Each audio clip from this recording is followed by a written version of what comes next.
The Montana sky in October sits low and gray, pressing down on the granite ridges like a hand that has forgotten how to let go. A man stands at the base of a rock face, still, one hand flat against the stone. Behind him, a boy of 7 has his ear pressed to a crack in the granite. The boy says something. The man doesn't move. Somewhere inside that mountain, something is warm. It shouldn't be, not here. Not in October. Not in a territory where the land agent looked a man in the eye and said there is nothing here but rock and wind. The man pulls his hand back slowly. He turns. He calls to his wife. She comes down the slope, wipes her hands on her apron, bends toward the crack. She goes still. 3 people. One crack in the rock, and a warmth that has no business being there. What they are about to find will change everything. What someone else will try to take it will test everything. The stone has been keeping this secret for longer than anyone in this valley has been alive. It chose today to stop. The crack in the granite was no wider than a man's shoulders. Caleb Aldrich pressed his ear flat against the rock face, eyes closed, one boot toe wedged into a lower seam for balance. 7 years old, serious in the way only children who have spent significant time alone with their own thoughts can be serious. His left hand spread against the stone like he was checking a patient's pulse. Kenneth watched from 4 steps back. He had a fence post in one hand and absolutely no reason to have stopped walking. And yet, Caleb didn't open his eyes. There's water in there. Kenneth's wife was 30 yards up the slope hanging a shirt over the porch rail. Donna Aldrich, who had come from Vermont 2 years ago with one trunk and one particular expression that made a man feel simultaneously grateful and accountable, kept pinning the shirt and did not look up. "Not yet, water," Kenneth said. "Warm water." Kenneth set the fence post against the rock face. He pressed his own hand flat where Caleb's had been. The granite was cold, October cold, the kind that pulls heat out of your palm in under a minute. But the air coming from the crack was something else. It brushed against his wrist, faint, damp, and carrying a smell he hadn't encountered in almost 8 years. The last time he smelled air like that, he was 400 feet underground in Cambria County, Pennsylvania. It was 1876. A crew of 12 had broken through into a natural pocket, and the engineer had ordered them out immediately, because where there was a pocket, there was sometimes water, and where there was water at depth, there was sometimes pressure. They'd sealed it. Standard procedure. Kenneth had pressed his hand against the sealed shaft wall for 1 extra second before following the others out. He still didn't know why. He stood now with his hand against a granite face in Montana and felt something move in his chest. Not fear. Not excitement exactly. Something quieter than either of those. Recognition, Donna. He didn't turn around. "Come here and tell me what you smell."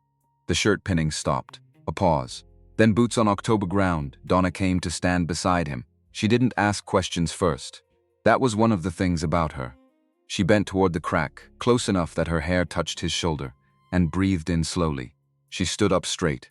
She looked at the crack with the specific expression she wore when she was working out what a problem she didn't yet have all the pieces to. Kenneth had cataloged that expression in his first month of knowing her. It was not the expression of a woman who was confused. It was the expression of a woman who was gathering. "Warm water," she said. "Iron." Something else I'd need my father's books to name exactly. Caleb had already moved 4 inches closer to the crack. His shoulders were squared to it in a way that made his intentions perfectly clear. "Caleb." One word. From Donna. He stopped. 1 inch from the opening. The 3 of them stood in front of a gap in the earth's face on an ordinary Saturday in October and said nothing for a while. The wind from Granite Pass pushed at their backs. It was the kind of wind the territory specialized in, the kind that found every gap in the cabin chinking and made the tin cup rattle on its hook all night. "Tomorrow," Kenneth said finally. "I'll clean the lantern. We'll take a look." "All right," Donna said. Caleb turned and looked at both of them with the composed expression of a boy who had already decided this was not going to be nothing. Had already decided it some minutes ago, in fact, before either of his parents arrived. He had known since he first pressed his ear to the stone. He always knew first. Kenneth Aldrich had spent 8 years in the mines of Cambria County, Pennsylvania, and left because of a morning in March of 1879 when he had been alive, and then for 14 hours had been something that was alive, but not yet certain of continuing to be. The collapse happened during a secondary bore run on level 3 of the Rossiter shaft, 40 minutes before shift change. He remembered the sound. He did not remember the impact. He woke up in a void approximately 2 feet high and 11 feet long, pinned from the chest down by a section of overhead timber and about 1,200 pounds of displaced anthracite. He was not badly hurt. That was the thing. People always seemed surprised by when he told the story, the few times he told the story. The angle of the collapse had been almost exactly wrong for killing him, and almost exactly right for trapping him without major injury. His left arm was cut. His right knee ached for 2 years afterward. Otherwise, he was whole, just unable to move, and unable to hear anything from the direction of the shaft, which meant either the collapse had sealed the passage, or the passage had collapsed much further back. He lay in that void for 14 hours. At hour 3, he had run through his calculations. Air volume in the pocket, approximate consumption rate. He was not going to run out of air, not within any time frame that mattered. He was not going to dehydrate in 14 hours. His injuries were not going to kill him. His situation was categorically survivable. He lay in the dark and understood this completely, and felt nothing in particular about it for about an hour. And then something changed. Not fear, not panic, something quieter. It came for him in the dark around hour 4 or 5, and he never fully found words for it afterward. The closest he got in the months after he left Pennsylvania was that it was the feeling of understanding that he was going to leave the mine. That he had always been going to leave the mine. Not today, specifically, but eventually, and that eventually had been getting closer for a long time, and the dark and the 1,200 pounds of anthracite were just the moment when his body caught up with what some part of him had already known. When the rescue crew broke through, he was calm. He thanked them. He walked out under his own power. He filed the incident report. He collected his pay. 3 weeks later, he was on a stage heading to a federal land office. He had not gone underground voluntarily since. Not until the morning they pushed through a crack in a Montana granite face and found a basin that smelled of mineral water and warm stone and old light. The lamp glass had a thin coat of smoke residue along the upper curve. Kenneth cleaned it that evening at the kitchen table, working with a dry cloth in slow circles, until the glass threw a clean, even light across the wood surface. He did not talk about the crack at supper. Donna did not mention it either. Caleb ate quickly, the way he did when his mind was elsewhere. Outside, the wind picked up around 8 o'clock and found the northwest corner of the cabin, where the chinking had dried thin over the summer. Kenneth added it to the mental list he kept. That list had been running for 4 years. It was a long list. The shelfland generated work the way certain kinds of soil generated stones, continuously, rising up through the surface just when you thought you'd cleared them. The cabin was square and solid and cold, in ways that no amount of firewood fully fixed. He had built it himself in the summer of 1884, using lodgepole pine dragged 3 miles on a borrowed mule. It had a second window now, a proper hearth, and a sleeping loft for Caleb. He had put those things in. Donna had put in the herb shelf above the wash basin, the iron hooks by the door at exactly the right heights, and the small painted wooden box on the windowsill, where Caleb kept his best finds. When Kenneth came to bed that night, he saw the coil of rope on the bench by the door. He hadn't put it there. He didn't ask. They went to the crack the next morning after the animals were seen to. Kenneth first, lantern lit and the rope coiled over one shoulder. Caleb directly behind him, because no order short of being physically held would have kept him back. Donna last, pulling the passage entrance close to the wind behind her. The granite received them. The first 20 feet were tight. Kenneth turned his shoulders sideways and moved deliberately, measuring each step before committing weight, keeping his breathing even. The miner's training still lived in his hands and feet after 8 years. It had not gone dormant. His body knew this language. The passage smelled of mineral water and old stone. The temperature changed within the first 5 feet. Not dramatically. A degree, maybe 2. But from a man who had learned to read air underground the way others read weather in the sky, 2 degrees was information. Caleb disappeared around a leftward bend in the stone 15 feet in. Then the passage opened, not all at once. Not the way openings in stories usually happen, with sudden revelation and gasped breath and light from an unseen source. The walls simply stepped back, first to arm's width, then to the width of a doorframe. Then Kenneth came around the bend and stopped walking and stopped thinking in words for a moment. Donna pressed in behind him and stopped.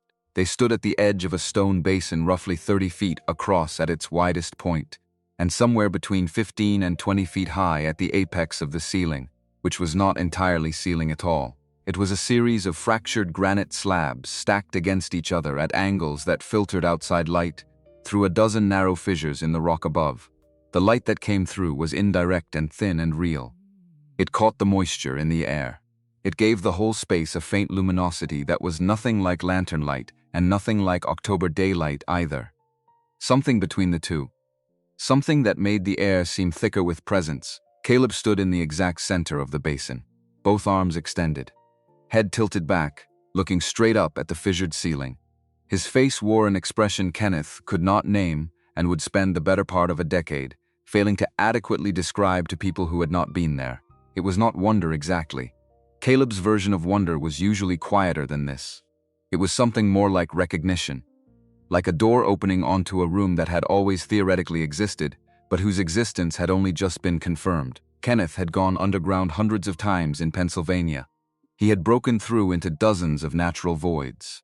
He had once come through a low crawl space into a chamber 300 feet down, where a fossil bed covered the entire south wall, and the crew foreman had stood there swearing softly for 4 minutes. Before he remembered, he was on the clock. Kenneth understood the particular paralysis of a space that exceeded its container. This exceeded its container. Kenneth, Donna's voice was quiet. Yeah, he said. I know. The seep ran along the eastern wall, a stretch of stone roughly 8 feet long, where water moved steadily from a horizontal crack and ran out down in a thin bright ribbon to a natural stone lip, and then into a basin roughly 2 feet across, and 6 inches deep before finding its way through a lower crack in the floor. The water was clear. When Kenneth put 3 fingers into it, it was warm, not hot, not lukewarm. Warm the way creek water runs in the middle of July. It was October. He looked at Donna. She had already knelt beside the water, her hands cupped, drawing it to her mouth. She tilted her head, thinking. Iron, she said. Sulfur, very low. And something I genuinely cannot name without my father's books. She looked up at him. Not unpleasant. Just present. Kenneth tasted it. She was accurate on all 3 counts. Caleb lowered his arms finally and walked to the seep wall, crouching near the base where the water made contact with the rock. Along the base of the eastern wall, in the thin film of water that never fully dried, a low mat of small-leafed plant had established itself. No more than a square foot of it, green in a way that had no logical reason to be green this deep from sunlight, fed by mineral water and the steady ambient heat of the stone around it.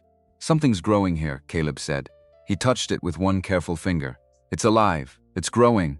Some things, Donna said. Find a way. They stayed an hour.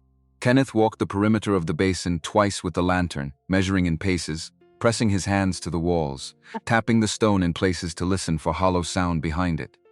The floor was uneven granite with several shallow depressions, and one long flat section along the western wall that measured about 12 feet by 4. The northern wall had been worked by water and time into a series of deep natural ledges, each one roughly level, spaced between 18 inches and 3 feet apart.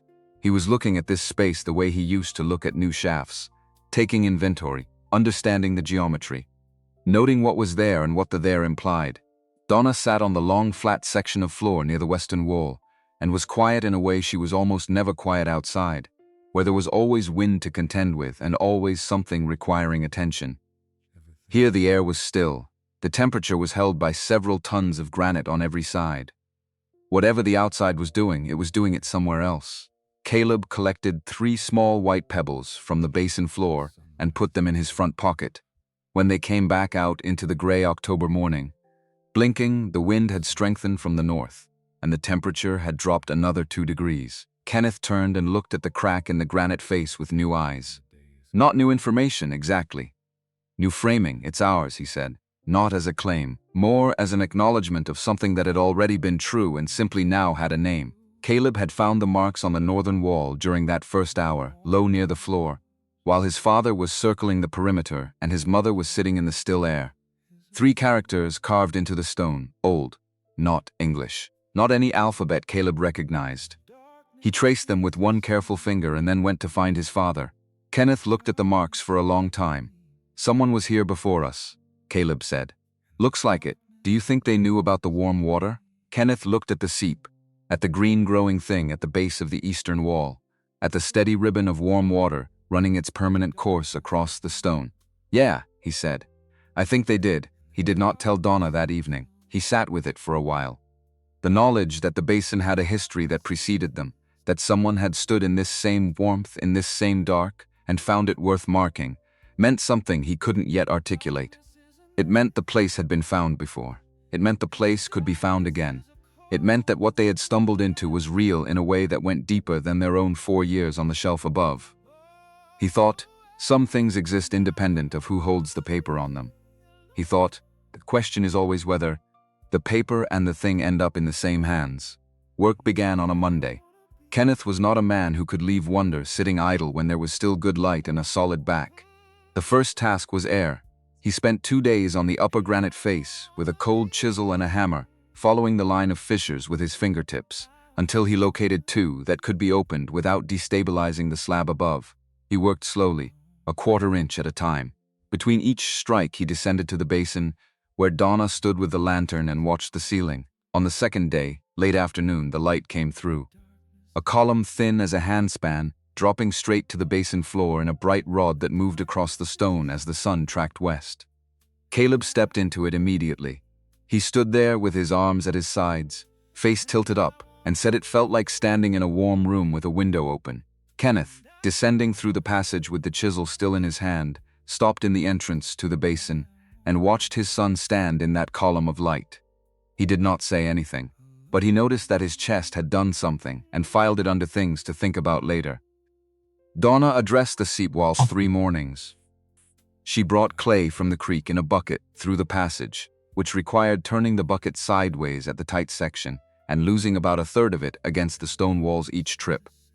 She redirected the water's path along the natural lip of the eastern rock, building a small levee where the channel wanted to scatter, channeling the flow into the natural basin rather than letting it lose itself immediately to the crack in the floor below. By the 3rd morning she had a pool, 8 inches deep at its deepest. The water was warm and clear and faintly mineral, and it held. She washed her hands in it and looked at it for a moment. "That works," she said, to herself because no one was nearby.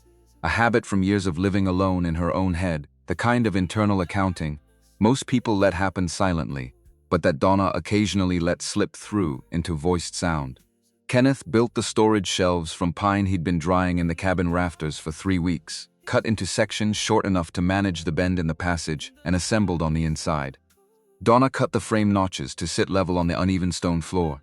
The shelves were rough, they were solid. By the end of October, there were root vegetables on the lower shelf, dried herbs on the middle, 2 crocks of preserved beans, and a tin of rendered lard on the upper, and the full winter supply of dried meat on the high run, out of the weather for the first time in 4 years. The sleeping platform came from Kenneth's design and Donna's execution, which was the standard arrangement for things that needed to be both structurally sound and actually usable. He framed it in pine along the western curve of the basin wall, where the stone held its warmth most evenly, legs low due to keep the bedding off the cold floor. Donna used a worn blanket to sew a heavy wool curtain that hung on a length of bent iron wire and closed the nook off from the rest of the basin. She put the good quilts in there, the ones her mother in Vermont had sent in a crate that arrived at Granite Pass, coated in 2 months of stagecoach road dust. She put the folded sheepskin at one end for Caleb. The first night they slept in the basin, Caleb was asleep before Kenneth finished trimming the lantern. Donna lay on her side listening to the seep.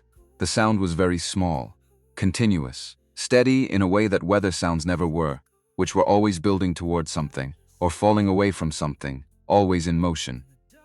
This was just water moving at the same rate it had always moved, in the dark, whether anyone was listening or not. "It sounds like rain," she said quietly, "without any of the trouble rain usually brings." "That's about right," Kenneth said. The preparation shelf was Donna's addition in the 2nd week of November. She set a plank at working height in the widened section of the passage where she could sort and cut before carrying things out to cook over the fire above. She hung 2 hooks above it for a knife and a cloth. She put a small clay crock of salt in the corner. It was a workspace, not a room, but it had the particular quality of Donna's arrangements, which was that they felt considered rather than improvised even when they happened quickly. One evening in late October, Donna pulled her chair to the kitchen table and wrote a letter to her father in Montpelier, Vermont. Dr. Warren Hale was 71 years old, still practicing, still keeping the notebooks in his study that dated back to 1838. He had delivered Donna and her 4 siblings and a significant fraction of their generation in that county. He was a man who believed that the most interesting medical information was the kind you encountered in unexpected places, and that the appropriate response was to write it down immediately. Donna described the spring water. Iron and trace sulfur in the smell. Warm to the touch year-round based on what they understood of the geological situation. She did not yet tell him about Caleb's fever, because the fever had not happened yet. She was asking in advance, which was her way, getting the knowledge assembled, before the situation required it. She asked whether he had any relevant knowledge regarding the therapeutic properties of mineral spring water at temperatures consistent with what she was describing. She sealed the letter, addressed it, put it with the outgoing mail to go down with Kenneth on his next Granite Pass trip. She did not mention writing it. This was not a secret. It was preparation. There was a difference, and Donna understood the difference with some precision. A secret was information withheld to prevent action. Preparation was information gathered to enable it. She was gathering. 2 weeks after their first entry into the crack, Kenneth rode down to the Whitfield place to return a borrowed auger. George Whitfield was at the fence line with his eldest son mending wire. They discussed the upcoming cold and the late grass and a lame horse George had been treating. Kenneth rode home without mentioning the crack, without mentioning what was behind it. He thought about why on the ride back. Some things needed to be lived by the people living them before they were spoken to anyone else. Not because they were secret, because they weren't finished becoming what they were yet. The words for them hadn't formed completely, and if you said the unfinished words too early, they flattened the thing into something smaller than it was. He was still in the time before the language. Sandra Whitfield appeared at the cabin door 3 weeks after Kenneth's visit, carrying a crock of preserved plums and looking for Donna in the way. Women in that territory sometimes looked for each other, not for any specific crisis, just for the company of another person who understood what the particular kind of tired this land produced felt like. She found Donna at the preparation shelf in the passage. Sandra stopped when she saw the shelf, looked at the passage extending behind it into the dark. Donna, where does that go? Donna considered the question for one moment. Come and see, she said. Sandra Whitfield stood in the basin for 4 minutes without producing a sound. She looked at the seep wall. She looked at the curtained sleeping nook. She looked at the column of light from above, which had shifted in the afternoon to land on the northern ledges and was illuminating the faint moisture on the stone, so that the rock surface seemed to breathe. She looked at Caleb's 3 white pebbles on the edge of the sleeping platform. Lord, she said. Donna said nothing. Hank has to see this, Sandra said. They sat down beside the water pool and spent an hour talking about seeds and the approaching cold and the new baby coming in January at the Alderson farm at the north end of the valley. None of it had anything to do with the basin. But both of them were aware, in the particular way of women who understand that location changes meaning, that this conversation was happening somewhere that hadn't existed on anyone's map a month ago. On the 15th of November, George Whitfield rode up to the shelf with Nathan to return a saw Kenneth had lent in September. He found Kenneth working at the granite face with a cold chisel, widening one of the upper fissures. What on earth are you doing up there? Kenneth came down from the rock face. He looked at the crack. He looked at George. He had been waiting, without quite knowing it, for this. Come and see, he said. George Whitfield was a practical man. He had been farming in the territory for 9 years, and had developed the specific skepticism of a man who had seen enough promising things come to nothing that he no longer led with enthusiasm. He stood in the basin for 4 minutes and said nothing. Then he said, Lord Almighty, Kenneth. That was the moment Kenneth understood that what they had was not remarkable only to the people who had found it, that the basin existed in the world in a way that registered on other people's faces, that it had a weight that translated. George walked the perimeter once, hands out, touching the walls. He stopped at the seep and held his hand under the water for a long moment, and then wiped it on his trousers without drying it, the way a person does when they want to keep the sensation a moment longer. Sandra found it, he said, not as an accusation, more as a fact he was organizing. She did, Kenneth said. How long? Since October. George stood in the middle of the basin and looked up at the fissured ceiling, where the afternoon light was making its slow traverse. He was a man who had once told Kenneth, on the occasion of a long fence-building project, that he thought most of life's important decisions had already been made by the time you got around to making them, that the decision was really just the moment you caught up with what you'd been moving toward all along. He looked like a man catching up. You're going to have to deal with the land question, he said finally. I know, Kenneth said. George looked at him. Drummond's going to hear about this. I know, Kenneth said again. Neither of them said anything for a while. Well, George said, it's a hell of a thing, regardless. It is, Kenneth agreed. They went back through the passage in silence, which was not uncomfortable. Some silences are the spaces between two people deciding how to hold something they've both just understood. Word moved through a valley the way water moved, finding its own level and getting into places you would not expect. By December, 3 families knew about the basin. By January, 5.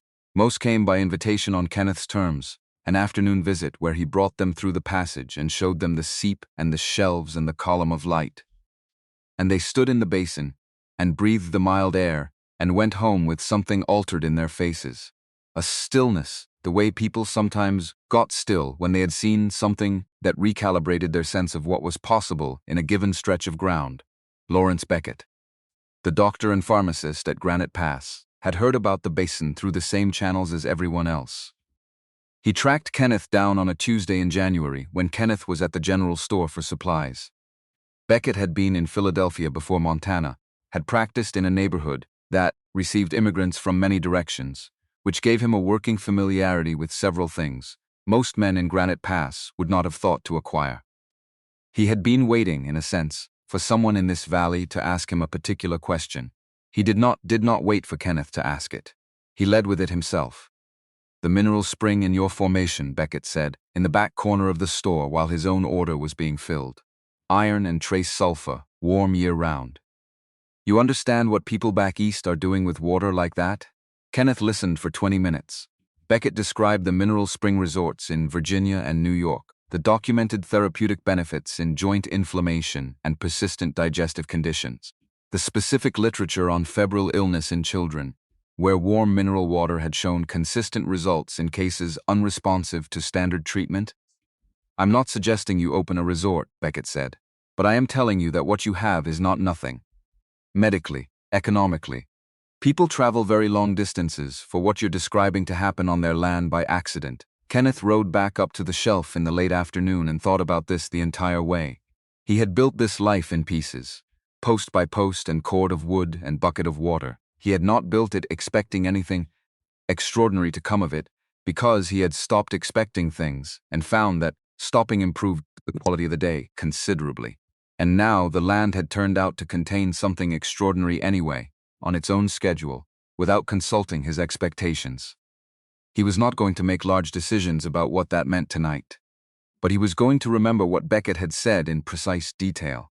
Ronald Drummond heard about the basin in December through Pamela, who had heard it from Sandra Whitfield at the Granite Pass General Store on a Thursday afternoon.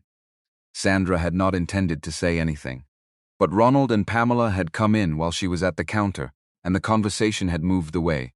Conversations move in small places, and by the time she was loading her bag, she had said more than she'd meant to about the warm air and the spring water and the family that had found the whole remarkable situation. Pamela mentioned it to Ronald that evening over supper. Ronald Drummond heard it and said very little. He ate his meal. He went to his study. The study held, among other things, a copy of the General Mining Act of 1872, which Ronald had read closely during his decade working in the Territorial Land Office, and had not needed to open since, because he had not needed to open it. The relevant provisions were available in his memory in good working condition. He was 60 years old. He had come to the territory in 1869. He had watched dozens of families take land and leave it, and take other land and fail at that too. He had watched a smaller number of families dig in and build something that lasted. The difference, in his observation, was rarely about the quality of the land. It was about the quality of the attention the family paid to it. He had looked at the Aldrich shelf a long time ago and made a judgment. Rock and wind and thin soil, and a family that would likely follow the standard pattern of Western failure. Family he had filed in the category that required no further observation. He had been wrong. He was not a man who handled being wrong about land with grace. Land was what he understood. His opinions about it were not casual opinions. They were the products of 30 years of close looking, and having one of them disproved did something to his catalog that he experienced as more than professional discomfort. He didn't open the law book that night.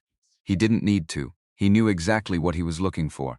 Ronald Drummond rode up to the Aldrich shelf on a clear cold day in January, alone, unannounced, at 2 in the afternoon.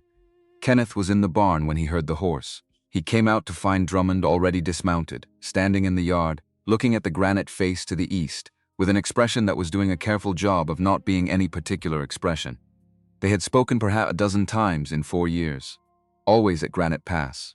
Always brief. Drummond was cordial in the specific way of men who have decided you do not warrant greater investment. Not unkind. Efficiently neutral. Heard you found something interesting, Drummond said.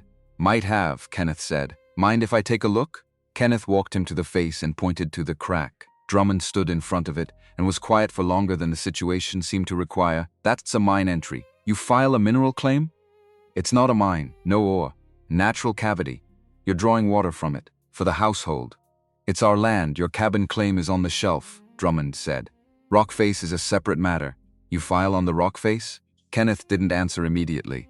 Drummond knew the answer. Kenneth could see that he knew it the way you can see when a card player already knows the hand, not from any specific tell, but from the slight absence of the curiosity a person would have if they didn't know. Just asking questions, Drummond said. Man has a right to ask questions. He looked at the crack one more time. He did not ask to go inside. He got on his horse and rode back down the valley. Kenneth stood at the base of the granite face and watched him go and felt the specific chill of understanding that had nothing to do with the season. A man who looks at a crack and asks about mineral filings is not a man who is wondering what's inside it. He is a man who has already decided what to do about it. Kenneth rode to Granite Pass the following week and found Jeffrey Crane at the land office. Crane was 32, methodical, given to reading through documents a full second time even when he'd already noted the relevant provisions. The kind of careful that was not nervousness but professional temperament. He pulled the Aldrich claim file without comment and spread it on the counter. At first review, the eastern boundary of the Aldrich claim appeared to run along the base of the granite formation, which would mean the face itself and everything behind it lay outside the formal claim. Kenneth sat with that. What would it take, he said carefully, to amend the claim to include the rock face? Crane explained the amendment process, a survey notation and a filing fee. If the acreage was under 5 acres, handled locally, no referral to the district office. He estimated the basin at somewhere between a 1/4 acre and a full acre. How long? 6 weeks minimum. If no competing claims are filed in the interval, Kenneth paid for a copy of the claim boundary record and folded it into his coat. He rode home in the late afternoon, into the wind that was coming down the pass with its usual intention, and thought about the phrase competing claims and about what Drummond had seen when he looked at the crack, and calculated whether to step inside. He had left the mine and come here and built something. He had built it out of lodgepole pine and morning water hauling and thin oat yields and patience and work. And something else had been here the whole time waiting. He thought, a man who spent his best years underground understands that what appears to build solid surface is rarely the whole story. He thought, the question is whether the surface is yours to go beneath. He did not say any of this aloud when he got home. Donna was at the preparation shelf. Caleb was in the basin with his stones. The fire had burned to coals. He went into the basin through the passage alone, not for any specific reason, just to be in the space that was theirs, and to hear the water and let the warm, steady air of the stone settle around him. He sat in the dark with the lantern unlit for a while. He thought about competing claims and survey schedules and the particular unfairness of being shown something extraordinary, and then told to stand by, while someone with a legal document decided whether you were allowed to keep it. He lit the lantern eventually and looked around the basin in the low gold light. Donna's curtain hung straight. The 3 original white pebbles on the platform edge. The storage shelves with 4 months of winter on them, organized by her careful hands. He had helped make every piece of this place. That was the thing about a place you made. It was not possible to be indifferent to it the way you could be indifferent to ground you only stood on. The making was inside you. Losing it would not be losing a location. He stayed until the cold of the floor worked through his trousers. Then he went back through the passage to get what sleep he could before morning, asked for what it always asked for. Drummond came back to the shelf in the last week of January, on a clear cold afternoon. He had a proposition. He sat down at the cabin table without being asked and laid it out without preamble. $800. For the full shelf claim, the cabin and all improvements. Clear transaction. Title transfer within 60 days. $800 was real money. It was the kind of money that changed the arithmetic of what came next, that turned a narrow existence on difficult ground into a starting point on better ground. Kenneth knew that. He wasn't going to pretend otherwise even in the privacy of his own thinking. You've said for years this land is worth nothing, Kenneth said. Drummond didn't shift in his chair. I was mistaken. What changed? Not a question. More of a hold. I'm a man who corrects his mistakes when he has the information to do so, Drummond said. The offer stands through the end of the month. He left without pressing further. He had made his calculation. He was leaving Kenneth to make his. Kenneth stood in the cabin after the door closed and looked at the table. The lamp threw a plain circle of light on the wood. He was still sitting there when Donna came in from the preparation shelf, brushing stone dust from her sleeve, and read his face in the way she read his face when the reading was necessary. "What happened?" she said. He told her the number. She set down what she was carrying. She sat down across from him. The lamp was between them. The fire was going low and neither of them moved to add wood. "No," Donna said. 800. No, Donna. He is making that offer, Donna said, her voice level and carrying the weight of someone who has thought 3 moves past the current one, because he knows what the spring is worth and he is betting that we don't. We don't. Fully. We know more than he thinks. She looked at him directly. And I am not selling the water that broke Caleb's fever to a man who looked at a crack in a wall and saw a transaction. The fire popped. The lamp held its circle. Kenneth absorbed what she had just said. The fever. He hadn't fully known the details. Not the 9th night, not what she had done. She told him now. The basin. The warm cloths wrung from the spring water. The 3 degrees of temperature moving down just before dawn. The way Caleb had asked for the preserved plums the following afternoon. Kenneth sat with all of it. Then, all right. No, something moved in Donna's expression. Not relief. She hadn't been waiting for permission. It was something smaller and more permanent than relief. The particular quality of a decision that has now been made by both people who need to make it. No, she said again. Quieter, settled, she got up and added wood to the fire. They didn't discuss it again that night. The fever had come on a Tuesday, 3 weeks before Drummond's visit to the shelf with his proposition. Kenneth was at Granite Pass, returning borrowed draw knives to Beckett when the temperature rose in Caleb. Donna was alone on the shelf. It started the way fevers start in children. Quiet, the flushed cheek you notice when you touch it to check something else. Caleb had been sorting his stone collection on the basin floor that morning, and he had stopped mid-sort and sat with his hands in his lap doing nothing, which was not a thing Caleb did. Donna checked his forehead, then his neck. She brought him water. She made him eat bread with some preserved plum. He ate without interest, which was the clearest signal. Caleb Aldrich ate everything put in front of him with focused attention under normal circumstances. By mid-afternoon, the fever had climbed enough to worry her. She had her father's medical notes in a small bound volume at the bottom of her trunk, a copied selection he had made for her when she left Vermont. The practical situations a woman managing a household far from professional help might encounter. She opened it to the fever section and read through it calmly. The standard interventions, cool cloths, fluids, a rest, monitoring. She did these things through the afternoon and into the evening. The fever held. By the 3rd day it had not broken. By the 5th, it was climbing again, after a brief retreat that had given her false confidence.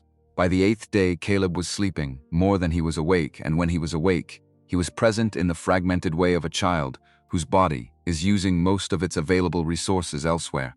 Donna sat beside him in the sleeping nook in the cabin, with a cloth wrung out in cool water, and felt, for the first time since coming to Montana, the specific fear of being too far from help of the right kind. On the 9th night, the fever went higher. She made the decision without deliberating about it, which was generally how her best decisions happened. She picked Caleb up, blanket and all, and carried him through the passage into the basin. She put him on the sleeping platform in the nook behind the wool curtain. She lit both lanterns and set them where they would cast the most even warmth. She wrung cloths in the spring water, not cold creek water, not boiled kettle water, but the basin's own water, warm and mineral and steady, and laid them across his forehead and chest and the backs of his hands. The water cooled more slowly against his skin than creek water would have. It held its temperature in a way that felt purposeful, though she knew temperature did not have purposes. She sat beside him and listened to the seep. She talked to him quietly, not to rouse him, just to put sound in the air. She told him about Vermont, about the river that ran behind her father's house, and the particular way the light came through the birch trees in October, which was different from the light through any other kind of tree. She told him about her brother's boat, built from scraps in the barn one summer, launched with great ceremony, and sunk immediately in 6 inches of water with considerable dignity. She told him about her father's hands, how large they were, how she had understood from a very young age that those hands went out into the world and made it better, that their size was purpose. Caleb's temperature held through the night. Just before dawn it moved, not dramatically. A fraction of a degree, maybe 2, but down. Donna pressed the back of her wrist to his forehead, and then pressed it there again to be certain. Down. She sat with that for a moment, in the warm, still air of the basin, with the water running its continuous note and both lanterns burning low. She was aware of the possibility that this was coincidence. That the fever had decided to break on its own schedule and happened to do so here. She was not going to make claims about mineral water and childhood fever based on a single occurrence, but she was going to remember it. In precise detail, by mid-morning Caleb had moved into the lighter sleep of a body releasing its emergency measures. By afternoon he opened his eyes with both pupils tracking normally and asked if there were any of the preserved plums left. "There are," Donna said. She brought him a full cup. She sat on the edge of the platform and watched him eat and felt the specific kind of gratitude that doesn't require words or audience, the kind you carry internally, in a form that never fully converts to language. When Kenneth returned 2 days later, she told him Caleb had been sick and recovered. She did not yet give him the full account of the basin. She had sent a second letter to her father the same morning with the specific details of the fever and its resolution, and she wanted his response before she put the story fully into words. She was building something.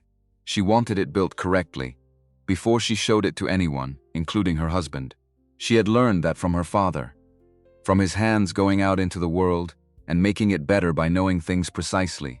In the weeks that followed the fever, while Kenneth was navigating the first conversation with Drummond and the visit to Crane's office, Donna was doing something else. She had obtained from Crane a copy of the original survey map in January, giving him a simple and accurate reason. She wanted to understand what they owned. She had brought the map home and begun working with it at the kitchen table, 3 evenings a week. After Caleb was in the basin asleep and the cabin was quiet, she was measuring. Not just the basin, the relationship between the basin's position inside the rock and the surface boundary markers of the original claim. The arithmetic she was running required the map, the boundary record, a length of string for proportional measurement, and the knowledge of where Kenneth had physically placed the 4-corner marker when he filed in 1884. She knew 2 of the marker locations from the filed record. She knew the other 2 because she had walked the boundary with Kenneth in her first week on the shelf. Because understanding the ground was the first thing she did anywhere. She had been arriving at the same result for 6 weeks. She had not said anything. She wanted to be right before she said anything. She was almost right. She needed one more piece of information. The specific position of the eastern corner marker, not the boundary language, which said the claim ran along the granite formation. The actual physical marker, placed by Kenneth's own hands. She was waiting for the right moment to ask. That moment would come. But first, Pamela Drummond would appear at the cabin door in the dark of February, and everything that had been building quietly at the kitchen table would suddenly need to accelerate. The basin, through all of this, held its temperature. The water ran its note. The plants along the seep wall grew their 1/4 inch a week, regardless of the legal and personal weather above ground. The stone was indifferent to human timing in the way only very old things can be indifferent. Having seen enough of human timing to know it resolves eventually one way or another. It waited, as it had always waited, for the people inside it to catch up with what it already knew. The fever's aftermath lived in the basin differently than it lived in the cabin. In the cabin, it was a week of extra firewood and careful meals, and Caleb moving at 3/4 speed, while his body finished what it had started. In the basin, it was something that had changed the quality of the air without changing the air itself. Donna found herself checking the seep wall more often than she needed to, pressing her palm to the stone in the mornings, running the spring water over her wrists at the pool, and noting, each time, that the temperature had not varied. As though the basin were a patient she was monitoring. As though what it had done for Caleb had created an obligation of attention she intended to honor. She had not been wrong about what happened on the 9th night. She was a doctor's daughter, and she understood the importance of not claiming causation where correlation was all that could be demonstrated. But she had also been in the room. She had held the cloths and felt the temperature move and sat in the warm mineral air while the fever broke. Whatever the mechanism had worked. That was worth knowing precisely. So she kept records. A small notebook she had used for household accounts, which she repurposed by starting from the back. Temperature of the water, checked by immersion of the hand each morning. State of the plant growth along the seep wall. Quality of the air in the basin, as measured by her own breath and comfort. It was not scientific in the formal sense. It was the systematic attention of a woman who had grown up watching her father build medical knowledge from the accumulation of precise observations, and who understood that the accumulation preceded the conclusions, never the other way around. Caleb, for his part, returned to the basin as though nothing had happened there except sleep. He resumed his stone project on the northern ledge with the focused interest of a person who has been interrupted mid-sentence and has been waiting to finish the thought. He had 19 white pebbles now. They were organized in a system only he fully understood, though Kenneth had noted that they seemed to be grouped by texture rather than size, and had said nothing because the grouping was not his business. On the Tuesday of the second week after the fever, Caleb came to find Donna at the preparation shelf with his pencil and a folded piece of paper. "I want to draw the marks," he said. "The marks on the wall, yes. I want a copy to whop up here." He meant in the cabin. He had an instinct, which he could not have articulated, but which was correct, that the marks were important enough to exist in more than one place. Donna cleaned her hands and went with him. She held the lantern while he crouched at the northern wall and drew the 3 characters with the careful, slow lines of a child who understands he is copying something and not inventing something. He drew them twice. One copy to keep, one to show to Beckett on the next Granite Pass trip. When he was done, he looked at the marks, and then at his drawings for a while, comparing them. "Do you think they were looking for something?" Caleb said, "or did they find it?" Donna looked at the marks. She thought about that. "I think they found it," she said. "Same as us, and then they left. Or they came back many times, and we just found one of the marks they left." Caleb folded his drawings carefully and put one in his pocket, and pinned the other to the low shelf where his stones lived. He looked at it there for a moment. "I want to know what it says," he said. "So do I," Donna said, and she meant it. The winter that arrived in the first week of February was the kind that the territory sent occasionally as a reminder of what it was capable of. Not the worst winter in recorded memory, but the worst in 15 years according to the oldest settlers in the valley, and 15 years was long enough to constitute the living standard of comparison for most of the people trying to survive it. 22 degrees below zero on the night of the 4th, 24 below on the 5th, 18 below on the 6th, which felt like improvement and was not. The wind from the north had a particular quality that week that the old ranchers described as mean, which was not meteorological language but was accurate. It found weaknesses in construction that had gone unnoticed through 14 previous winters, and it exploited them with thoroughness. George Whitfield lost 9 head of cattle. The Alderson family at the north end of the valley lost their entire poultry inventory in a single night when the storm came faster than the warning signs had indicated.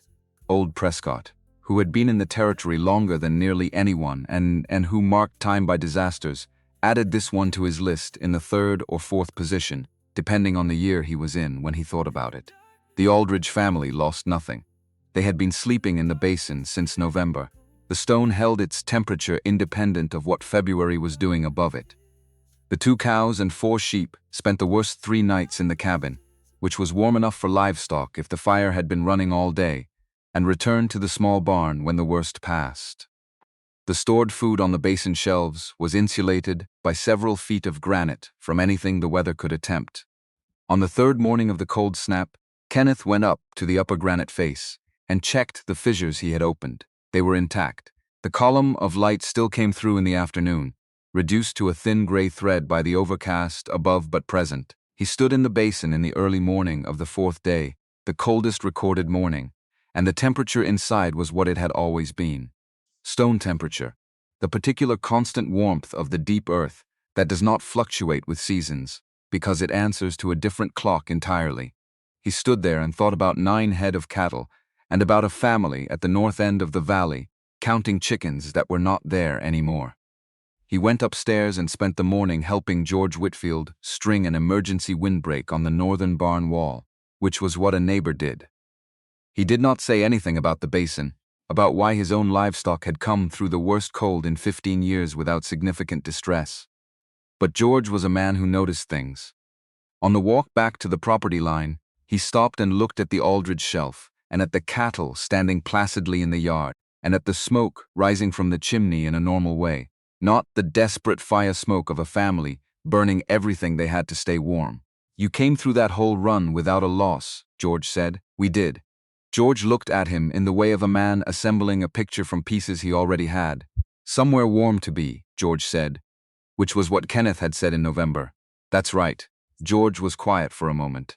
He was not a small man about other people's fortune. He was a man working out what information meant. "Whatever you're sitting on up there," he said, "you'd better make sure the paper says it's yours." Kenneth did not answer, because George already knew he didn't have an answer that was complete yet. They shook hands at the property line and Kenneth walked back up the shelf alone. The church in Granite Pass had been having its argument since December, when word of the Aldrich family's survival through the worst cold in 15 years reached Reverend Harlan Webb. It added fuel to a debate that had been simmering since the basin became common knowledge. On one side, the larger and louder faction of the congregation that held the warm water and the year-round growth to be evidence of divine favor toward a family that had worked honestly and deserved the reward. On the other, a smaller group that held to older suspicions about warmth from underground and the faint smell of sulfur, and what those things had historically represented in the theological tradition they were drawing from. Ronald Drummond, who attended services regularly and whose influence extended into the social architecture of the church community as it extended into most community structures in the valley, had been quietly encouraging the second interpretation. Not loudly. He was too practiced for loudness. He let questions circulate. He made sure certain people heard certain things. He mentioned the sulfur at the right moments in the right company. He did not need the congregation to act against the Aldrich family. He only needed enough uncertainty to keep the community from acting for them, which would reduce the social cost of the legal maneuver he was preparing. Kenneth did not know this specifically. He knew Drummond had the kind of influence that worked through indirection and did not require traceable statements. He knew the landscape well enough to understand that Drummond would not approach this straightforwardly. These were the things he held in mind without being able to act on them, and they were exhausting in the way that undirected threat is exhausting. He came home from George Whitfield's barn on the third day of the cold snap and stood outside the cabin for a moment before going in. The shelf was still. The cold had pressed down all the sound. The granite face to the east was dark and ordinary looking in the flat light, a wall of rock that had been there before any of them arrived, and would be there after all of them were gone. He went inside. He added wood to the fire. He went into the passage and through into the basin. He sat on the flat stone ledge near the western wall, not on the sleeping platform, just on the stone, and put his hands on his knees and breathed. The water ran. The stone was warm. Whatever was happening on the surface, the basin was uninvolved. He thought, a man who spent his best years underground understands that what appears to be solid surface is rarely the whole story. He had come to the surface and built a life above ground on purpose because the surface was where people lived and where light was and where his family was. But he understood the below. He understood it in his muscles and in the particular way he breathed in confined spaces and in the way he had stopped immediately when Caleb said there was warm water in the crack. He had spent 8 years learning what stone knew. The stone was telling him something now. He sat in the dark and tried to listen to it the way he had learned to listen underground with the whole body, not just the ears. What he heard was, "This is yours. Go defend it." He went back upstairs to make supper. On the 4th of February, Jeffrey Crane sent word to the Aldrich shelf via Nathan Whitfield, who made the 2-hour ride in the cold and arrived at the cabin door, with his scarf frozen to the lower part of his face. Kenneth brought him inside and gave him a bowl of heated stew, and waited while the boy thawed enough to deliver the message with full coherence. Ronald Drummond had filed mineral survey application. Rock formation along the eastern boundary of the Aldrich homestead claim, cited as prospectively mineral-bearing ground. Application made under the authority of the General Mining Act of 1872. Survey to be conducted by Territorial Surveyor Aldous Hartwell at a date to be determined, not less than 30 days from filing. In the interval between filing and determination, no improvements to the described formation could be made by any party without risking characterization as encroachment on claimed land. Nathan looked between Kenneth and the door with the expression of a young man who had delivered bad news at sufficient velocity to have formed no opinion about it yet. "Thank you," Kenneth said. "Get warm before you head back," He sent the boy home with a written reply that said only that he would be in Granite Pass by week's end. Then he sat at the table and held the facts in order for a while. Drummond had not filed a mineral claim. He had filed a request for a preliminary mineral survey on ground he described as adjacent to the Aldrich eastern boundary. This was a specific and deliberate choice of mechanism. A mineral claim required demonstrable ore content. A preliminary survey application required only a reasonable legal description of the land and a plausible argument that it might be mineral-bearing. The survey would determine whether there was actual basis for a claim. In the interim, the application created legal standing and a cloud over any improvement of the described land. The gap in the eastern boundary language that Crane had noted on first review, the language that said the claim ran along the base of the formation, rather than encompassing it, was the gap Drummond was using. He had gotten a legal opinion in Helena. He had come prepared. The $800 had been the first option, the easy route. The filing was the second option, the route he had been prepared to take when the easy route was declined. Kenneth went into the basin. Donna was at the seep wall. She heard his approach and didn't turn. Nathan came. She said he did, and Drummond filed. Mineral survey. 30-day suspension on improvements. She was quiet for a moment. He could see her hand was near the wall, near the new seedlings she had been checking each morning, with the systematic attention she brought to things she was still learning from. Then she moved it and held the lantern higher, illuminating what was in front of her 6 plants. Small, green, standing upright in the thin layer of mineral-damp clay along the seep wall. Herb seeds she had pressed into the clay matrix in October, checked quietly for 3.5 months, growing, in the basin, in the first week of February. While the soil outside was frozen solid to a depth of 8 inches and the overnight temperature had been below zero for 11 consecutive days, Kenneth looked at them for a while.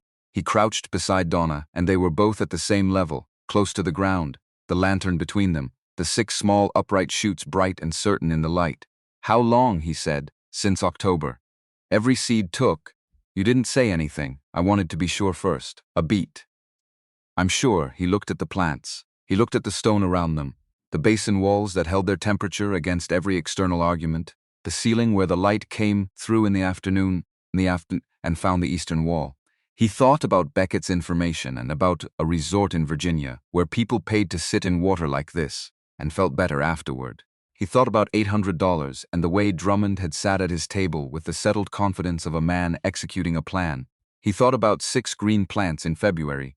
"If we lose this," he started. "We won't." No hesitation. More than certainty. A decision that had already been made, rendered into present tense. Kenneth looked at her. He filed because he saw the gap. He filed because he thought we hadn't seen it yet. She stood and brushed her hands on her apron and looked at the plants one more time. "There's a difference." Pamela Drummond arrived at the cabin door on the night of the 5th of February. The wind was down. The cold had broken back to merely serious after its week of extremity. The sky was clear and full of stars in the particular dense winter way, the way that made the sky look like it had been turned up to its full capacity. She was alone. She had ridden from the Drummond property alone at night, 7 miles in February in Montana, which was not a casual undertaking by any measure. Donna opened the door. They looked at each other. Pamela Drummond was 57 years old and had lived beside the particular gravity of her husband for 20 years. She was not a visible person in the valley, not invisible but not prominent, the way some women managed their lives in the margins of a larger public presence and kept everything essential inside the margin.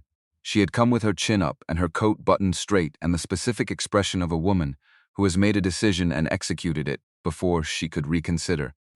"May I come in?" she said. Donna stepped back and let her in. Caleb was asleep in the basin. Kenneth was outside checking on the livestock. The cabin was just the 2 women and the fire and the lamp.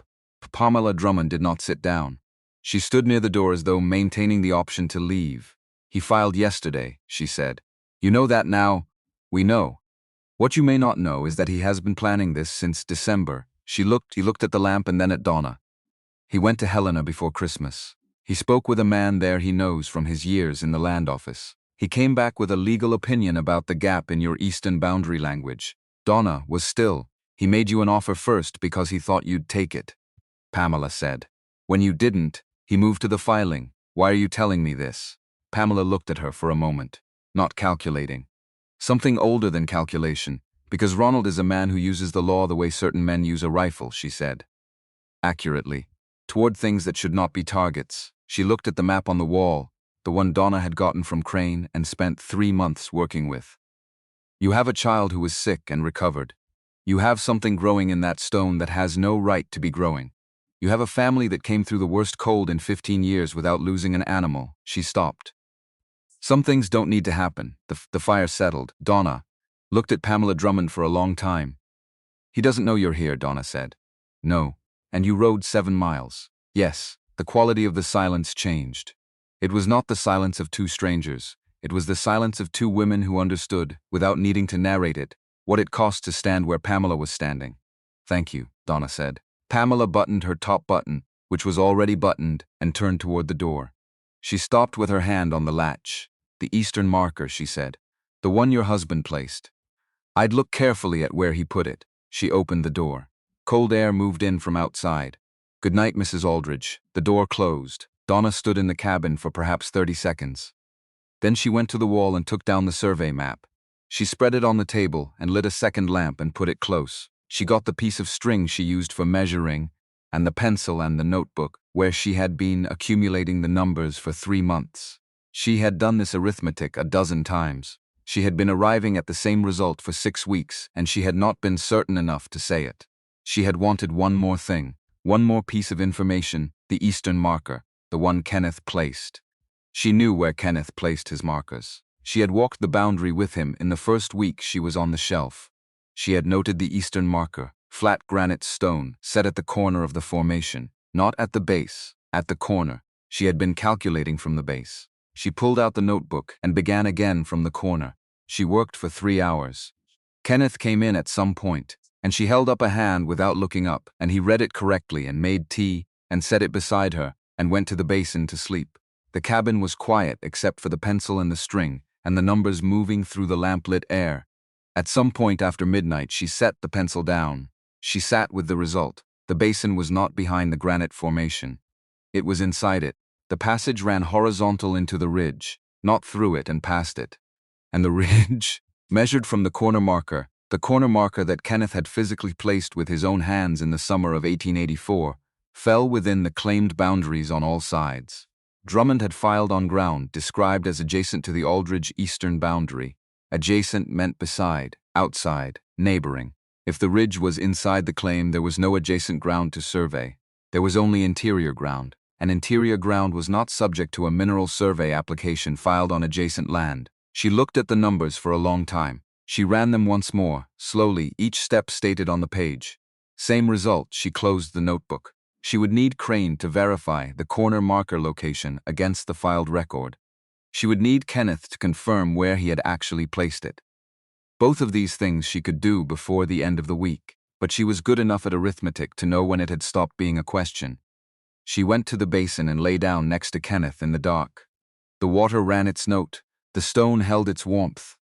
Caleb was breathing the even breath of a child in deep sleep. She lay on her back and looked at the ceiling. She thought, a man who knows the law well is dangerous. But a man who knows the law well and assumes the people he is using it against do not know it, that man has made an error of a particular kind, the kind that compounds quietly and arrives at the worst possible moment. She thought, I have been building toward this for 3 months and I did not know I was building toward this. I know now. She turned on her side and listened to the water. The next morning she asked Kenneth where he had placed the eastern boundary marker. He was in the passage doing an inventory of the storage shelves, noting what needed replacing before the spring trip to Granite Pass. He came out when she called and stood at the entrance to the passage and looked at her face. Corner of the formation, he said. I set it at the corner. Northeast face, not the base, no. The base is irregular, I couldn't get a clean line. I set it at the corner where the face meets the ridge line. Donna nodded once. That's what I thought, she said. He read her expression, not the gathering expression. Something past gathering. Something that had gathered and arrived. Come and sit down, she said. I want to show you something. She spread the map on the table. She put the notebook beside it. She put the string and the pencil where he could see the work. And she walked him through it. Slowly, each step named, each number sourced to its reference point. She did not rush it because this was the kind of thing that needed to arrive in full to be held properly. When she finished, she sat back. Kenneth looked at the map, at the numbers in her notebook, at the string on the table that still held the measurement she had run the previous night. He was quiet for a long time.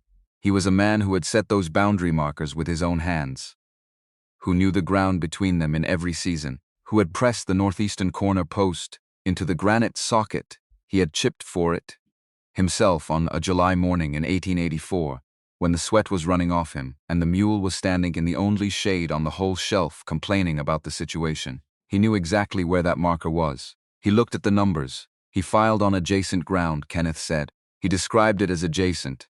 It isn't. The ridge is inside the claim. On all sides. She put her finger on the map at the marker location. From where you placed it, Kenneth sat with this. He thought about the legal opinion Drummond had gotten in Helena. He thought about the gap in the eastern boundary language that Crane had noted on first reading, the language that said the claim ran along the base of the formation, which would have been accurate if he had placed the marker at the base. Which he hadn't. He had placed it at the corner, because the corner was a clean fixed point and the base was not. A small decision, the kind you make without ceremony on a hot July morning because it is the right way to do the work in front of you. Not strategic decision, not a legal decision. Just the right way to do it, he thought. Sometimes the thing that saves you was not done for that purpose at all. Sometimes you protect yourself years in advance by doing the work correctly in a moment when no protection was on your mind. I need to take this to Crane, he said. I know. The marker location is in the filed record. It is. I checked. He looked at her. When did you start building this? January, she said. After Sandra mentioned Pamela's name in conversation, and I understood what it meant that Pamela knew about the spring, she looked at the map. I sent a letter to my father. I asked Crane for the survey copy. I measured. For 3 months, I wanted to be right before I said anything. She folded her hands on the table. I'm right. The fire was going. The lamp was lit. Outside, February pressed its claims against the walls. Kenneth sat across the table from his wife in the cabin he had built 9 years ago on land that everyone had told him was not worth the filing fee. Lawton never stopped ringing. He looked at the numbers she had spent 3 months assembling, in the margins of everything else that needed doing. There was something in him that had been held since Drummond sat at this table with his $8 and his settled confidence, and it was releasing now, not all at once, in the way that something releases when the problem has not yet been solved, but the means of solving it has been found. You started before I knew there was a problem, he said. Pamela Drummond came to the door, she said, the night before he filed. She rode 7 miles, alone in February to tell me he was moving. She paused. She said some things don't need to happen, the fire, the lamp. She was right, Kenneth said. He stood up and put his coat on. He picked up the map and the notebook. I'll be at Crane's office by noon, he said. He rode down to Granite Pass in the cold morning and did not once let himself think about the number 800 or the possibility of better ground somewhere else. He thought about a corner marker set in a granite socket on a hot July morning because it was the right way to do the work. He thought about 6 green plants standing in February inside a mountain that was his. Jeffrey Crane was at his desk when Kenneth walked in with the map and the notebook. He looked up. He read Kenneth's face. He cleared a space on the counter without being asked. Kenneth spread the map and put the notebook beside it and put his finger on the corner marker notation in the filed boundary record. I set this at the corner of the formation, he said. Not at the base. Northeast face, where the ridge meets the line. I socketed it myself in the summer of '84. Crane looked at the marker notation in the file. He looked at Donna's calculations in the notebook. He went through the arithmetic on a separate sheet of paper without comment, tracing the same path Donna had traced 3 times at the kitchen table.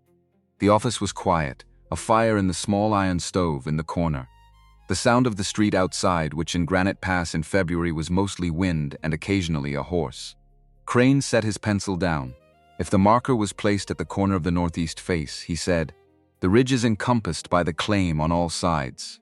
He looked at the survey map and then back at the notebook, which would mean the cavity runs into claimed ground from the inside, not past the boundary. Into it. That's what my wife calculated. She's correct. Crane looked at the filed boundary language. The description in the original claim says the eastern boundary runs along the granite formation. That language was written to match the marker position. If the marker is at the corner, the formation is interior to the claim, not exterior to it. Drummond filed on adjacent ground. He filed on ground he described as adjacent. Crane's voice carried the specific neutral weight of a man who has found a legal problem and is stating its dimensions rather than his feelings about it. If the ground is not adjacent, if it's interior, his application describes land that does not correspond to what actually exists in relation to this claim. The application has no basis. That's for the surveyor to confirm in the field. But the marker location is on record and the numbers support your wife's reading. He looked at Kenneth directly. I believe it's accurate. I need you to request the survey verification, Kenneth said, formally. Before Drummond can file anything supplementary, I'll draft the verification request this afternoon, Crane said. Kenneth picked up the notebook. He looked at Donna's handwriting along the margins of the pages, her even unhurried hand, the hand of a woman who had been right for 3 months, and had been waiting to tell him until the waiting was finished. He folded the notebook and put it in his coat. He thanked Crane and went back out to his horse. He rode home in the afternoon, into the wind that came down the pass with its usual intention. He thought about what it meant to prepare for a fight before the other person had declared one. He thought about a doctor's daughter from Vermont who had looked at a piece of ground everyone called worthless and said it will do and had meant something by that nobody in the territory had yet fully understood. He put the horse up and went to the cabin and told her what Crane had said, which was the same thing she had calculated, and she received it the way she received confirmation of things she already knew, without drama, with a quiet absorption, the way you accept the arrival of something you have been doing the work to earn. The amended claim filing could now proceed alongside the survey process. The survey would confirm what the numbers said. The numbers were correct. The basin was inside the claim. The application had no basis. These were the facts, and the facts were sufficient. All that remained was the official confirmation by a man with the right credentials and the right instruments standing in the right place. That would happen on the 5th of March. Until then, the water ran. The stone held its warmth. The 6 green plants along the seep wall added their 1/4 inch a week, and the basin continued to be what it had always been, indifferent to the arguments being conducted above it, patient. In the way of things that have existed long enough to understand that the arguments always resolve eventually. The surveyor's visit was set for the 5th of March. Aldous Hartwell had been conducting land surveys in the territory for 11 years, which meant he had seen enough variations on human conflict over ground to have developed a professional detachment about the specific forms those conflicts took. He arrived in Granite Pass on the 4th and spent one night at the only boarding house in town, and rode up to the Aldrich shelf the following morning, accompanied by Crane and by Kenneth, who had been at the road before either of them. Drummond was not invited. He came anyway. He arrived at the boundary line on a gray-skied morning, with his collar up against the wind, riding a black horse he kept in better condition than most men in the valley kept their children. He positioned himself at the eastern edge of the claim line, which was his right, and watched from there. Hartwell acknowledged none of this. He had seen the type before. He set his measuring chains and read his instruments with the focused indifference of a man who has learned that the most reliable way to handle, observe pressure is to perform his work as though no one is observing it. Crane stood to the side with his own copy of the boundary record. Kenneth walked the perimeter with Hartwell, answering questions when asked, pointing to the marker positions when indicated. His voice was even. His hands were steady. He had spent 3 nights in the basin, listening to the water before this morning, not from anxiety, but from the practice of returning to the thing itself rather than the story about the thing. And the water had done what it always did, which was to run its note and hold its warmth and exist with the unconcerned permanence of something that has been here longer than any of the people arguing about it. Hartwell read the marker positions into his notebook. He walked the northeast corner and crouched at the granite socket where Kenneth had set the boundary stone in 1884 and looked at it for a moment. The stone was still precisely where Kenneth had placed it. 9 Montana winters had not moved it.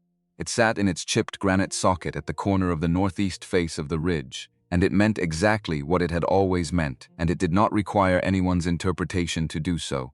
Hartwell stood up. He made notations. He walked the full boundary line in both directions from the corner marker and read the measurements back against the filed record.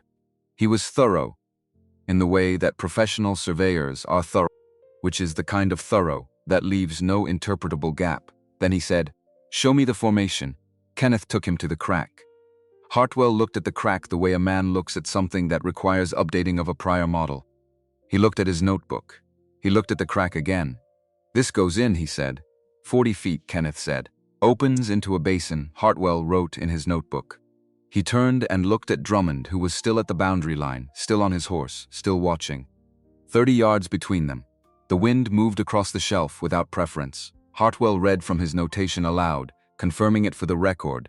"The formation, from corner marker to corner marker, is entirely within the filed boundaries of the Aldrich homestead claim," he wrote. "There is no ground exterior to that claim available for a mineral survey, as described in the Drummond application," he wrote again. "The application is without legal basis." He closed the notebook. The sound it made was small.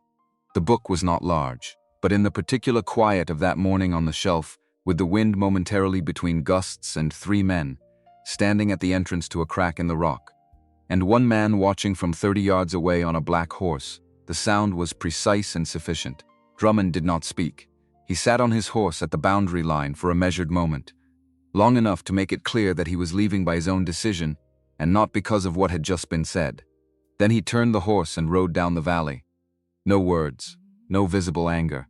He went the way a tide goes out, completely, and without negotiation, and without any indication that it has any interest in what it is leaving behind. Kenneth watched him until the horse and rider disappeared around the lower curve of the road. Kenneth said. Crane was already writing. Hartwell was already walking back toward the road. The shelf was quiet. The sky had gone the flat white of a March day, gathering itself towards something or releasing something. It was not yet clear which. Kenneth stood at the entrance to the crack and looked at it, and said nothing for a while. The stone face was the same stone face it had been in October, when Caleb pressed his ear to it and said he heard water. The crack was the same width. Nothing visible had changed. Everything else had. He went into the basin alone. Not immediately. He saw Crane and Hartwell down to the road first, which was courtesy, and returned the courtesy of their work with appropriate acknowledgement. Then he went back up the shelf and through the passage into the stone. The basin in March had a quality of light it didn't have in the winter months. The fissures in the ceiling admitted more of the spring sky, and the column of light that fell to the basin floor had widened from its winter thread to something approaching 2 distinct pillars in the afternoon. It was not warm light, it was March light, which was serious about itself in a way July light was not. But it was real, and it was coming through, and it illuminated the eastern wall, where Donna's herb garden had grown along the seep in the months since October. 14 feet of green in March. Kenneth stood at the entrance to the basin and looked at it. He walked to the eastern wall and crouched at the seep. The water ran its thin bright ribbon down the stone and into the pool at the base. Warm. Still warm. Always warm. He put his hand in the pool and held it there. He thought about the engineer who had ordered the Pennsylvania shaft, sealed in 1876, and what that man had made of the warm mineral pocket they had broken into. He thought about standard procedure and the reasonable instinct to protect against unknown pressures. He thought about what it cost to seal a thing and what it cost to open one. He had left the mine and come to Montana and planted stakes in what everyone agreed was rock and wind and thin soil, and he had spent 4 years on the wrong side of comfortable. And the ground had been holding this the whole time, holding it in the dark where the water ran at the same temperature in every season, and the stone remembered a deeper warmth than in anything above it. Some men lived their whole lives on the surface of their land and never found out what was below. He had a son who pressed his ear to the rock and heard what was there. That was the whole story, really. Everything else was paperwork. The formal finding from Hartwell's survey came through Crane's office in the week following the visit. The language was precise and unambiguous in the way of official documents that have nothing to be ambiguous about.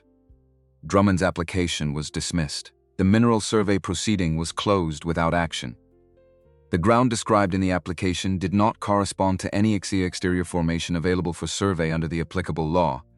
Kenneth's amendment, the language adding the geological formation explicitly to the claim, was filed the same week and moved through the local approval process without complication. The processing took 32 days, which was within Crane's original estimate.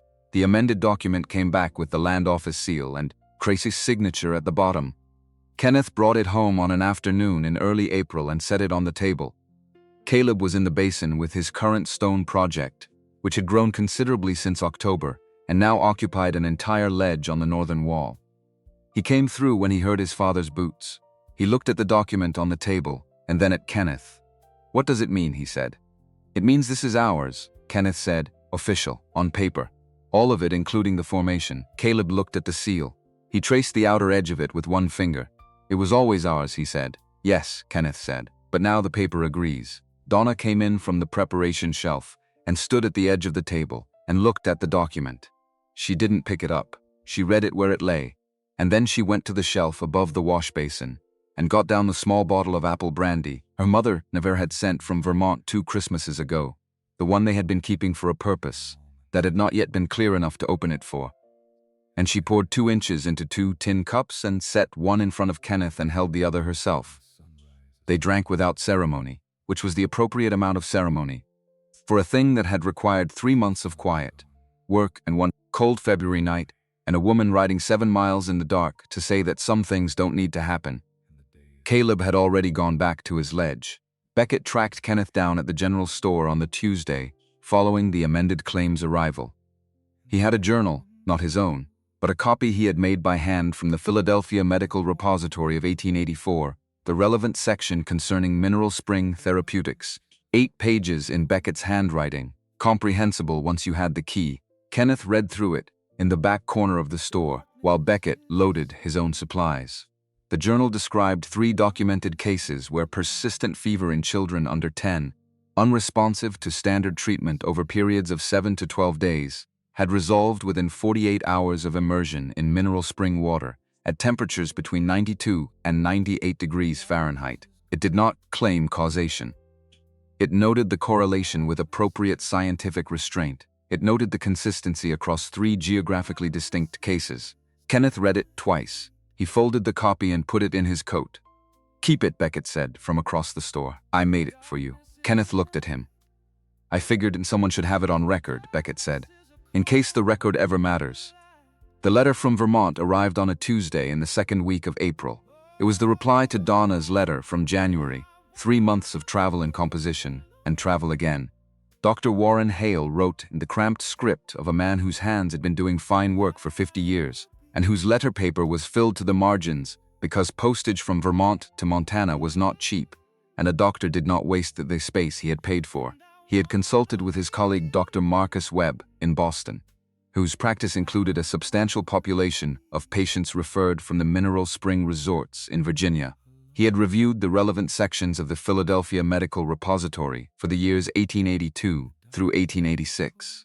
The summary was this: warm mineral water with the iron and trace sulfur profile Donna had described had documented therapeutic benefit in 3 categories of condition: joint inflammation, chronic and acute; digestive insufficiency of the kind caused by long-term dietary constraint; and febrile illness in children, particularly cases presenting as persistent elevation, unresponsive to standard intervention, where immersion in or topical application of warm mineral water had in several documented instances produced faster resolution than control cases receiving standard care. He had not seen the specific water she was describing. He was offering general information from available literature. He was not in a position to make specific claims, but he closed with this: if the water was what she described and the thermal properties were as consistent as she had observed, then what she had was not a curiosity. It was a resource, and resources of that kind did not remain obscure indefinitely. He told her to take care of it. Donna read the letter twice at the kitchen table and then folded it along its original creases and put it in the tin box where she kept the documents that mattered. The amended land claim was already in there, the birth record for Caleb, the marriage record from the courthouse in Missoula. She put her father's letter in the box with them. She closed the tin and put it back on its shelf and went to find Kenneth to show him what her father had written. She showed Beckett the relevant sections of the letter on the next Granite Pass trip. He read the medical portions with the attention of a man who recognized the citation chain and found it sound. "Webb in Boston," he said. "I've read his paper. My father says the profile matches." "It does, based on what you've described to me." He handed the letter back. "What are you going to do with it?" Donna looked at him. "Nothing, yet. There's planting to do, and the mending on the west side of the cabin roof. And Caleb needs boots before May." Beckett smiled. But eventually, Donna said, yes, she was already thinking about it. Not in the large speculative way that people think about things that are far away. In the practical, sequential way she approached everything, starting with what was true right now and working forward one step at a time. What was true right now was that the spring was warm and mineral and therapeutically relevant, and they had the legal claim to it fully secured. What came next from that was a question she was not going to rush. Rushing had never been her method. Her method was to know the ground completely before she moved across it. What was also true right now was that she needed to go back to Beckett's on a separate matter. She had brought Caleb's sketch of the marks, the careful double-copied drawing he had made in January and carried to Granite Pass, once already, without finding the right person to show it to. Beckett had a reference text in his office from his Philadelphia years, a comparative study of indigenous notation systems in the Western Territories, published by a university press in 1878. He had acquired it out of professional curiosity and had not had occasion to use it since arriving in Montana. He went to the shelf and found it and opened it. He compared Caleb's sketch to the notation plates in the back section for several minutes. Bannock, he said, or a related dialect. The forms are consistent. He looked up. Someone from one of the native peoples of this region was in that cave. Before the territory was a territory, before there was a land office or a claim to file, Donna looked at the sketch. She thought about Caleb pressing his ear to the stone in October.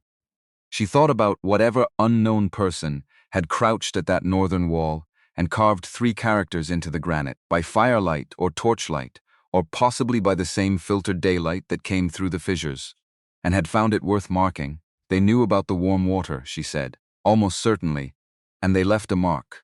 They left a mark, Beckett agreed. Which is what people do when they find something worth remembering. Donna put the sketch back in her coat. She thought about her father's notebooks, the ones that dated back to 1838. The accumulated observations of a man who believed that the most interesting medical information was the kind you encountered in unexpected places, and that the appropriate response was to write it down immediately. She thought about what it meant to be one kind of person who wrote things down, and what it meant to be another kind of person who carved things into stone. Both were the same impulse. Both were saying, this was here, this mattered.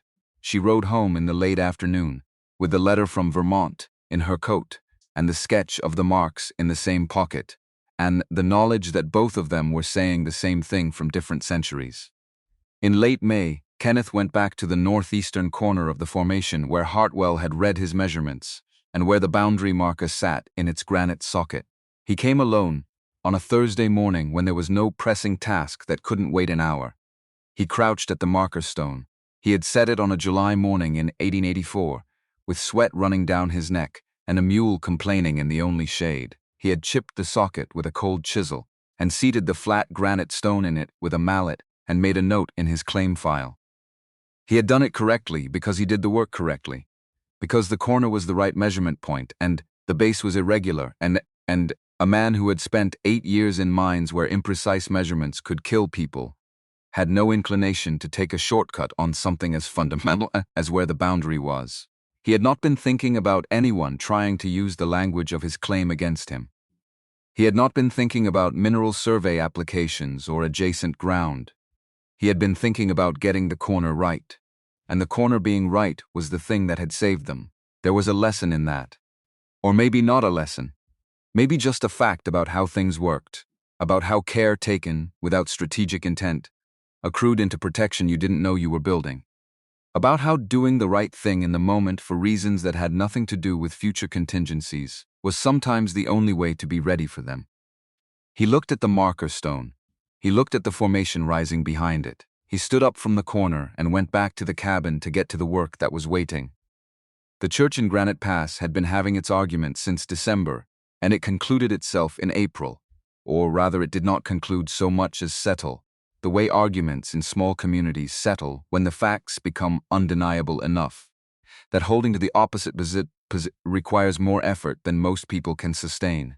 When word of the Aldrich family's legal victory spread through the valley, and when the spring planting showed the same family producing more from their difficult ground than they had in 4 previous years, the theological debate lost one of its 2 camps to straightforward pragmatism. The people who had been uncertain found it easier to be certain in the direction that was working out. Reverend Harlan Webb, who had been careful through the winter to offer only general guidance, made his position clear in April. He did not name names. His phone stopped ringing. The congregation knew what he was talking about when he said that a man now used his knowledge of the law to take from his neighbor what the neighbor built with his own hands was neither fearing God nor respecting the image of God in the person of his neighbor. He said the valley had seen this happen, and the valley had observed the outcome.